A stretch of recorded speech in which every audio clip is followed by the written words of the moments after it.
Hello, ICS 211 students. Today we're going to be covering objects and references.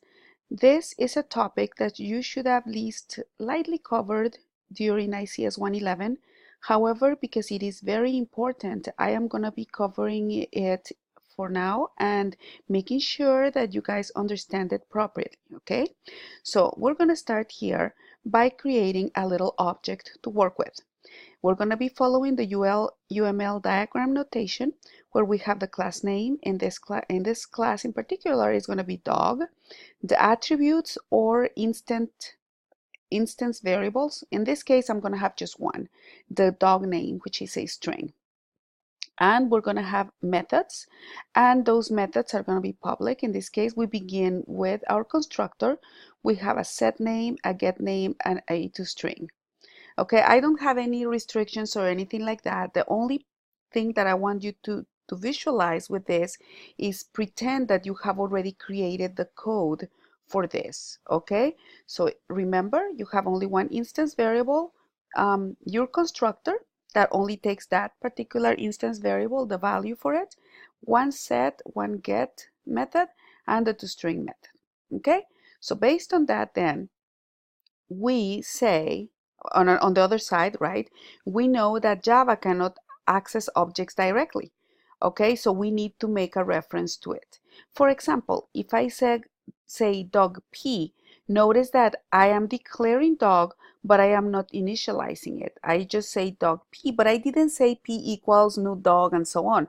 Therefore, this dog has not been initialized. It's just has been declared, meaning that we're telling Java that eventually we're going to create a dog object, right? And we're going to call it P, but just to save some room for it. Basically, we're just saying, hey, save that.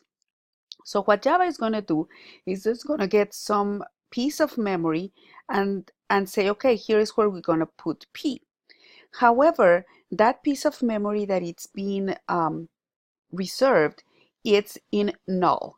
Null is technically nothing, and literally, okay? So if in an exam or in a Kahoot, I ask you what is null, the correct answer is nothing, because null is nothing. So when P has a bunch of nothing on it, because that's where it's been saved, the room has been reserved for it to be created, currently as it is declared in here, dog P, without anything else in here.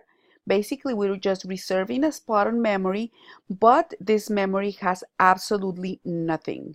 Okay, so it is null, meaning that if I try to access P and it has not been initialized, what I am going to get is a null pointer exception.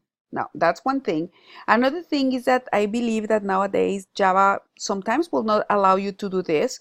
When you compile and you don't initialize, it's going to actually tell you that it hasn't been initialized. Okay? But let's say we're allowed to do this, then that will definitely be a problem if we want to access it. Okay? It's okay to declare it like that, no problem. And most likely your program will still compile and everything. But just letting you know that when the space has only been reserved but not used, what is inside that space is nothing, and nothing in Java is known as null. So please keep in mind that you may be able to declare an object without initialization, which is fine with Java, but if you try to access anything within, it's going to give you an exception because currently it has nothing. So please go ahead and try. Remember, this is precisely one of those things that, yes, it is okay to try at home. Try it, check it out, declare without initializing, and then let's continue in the next video.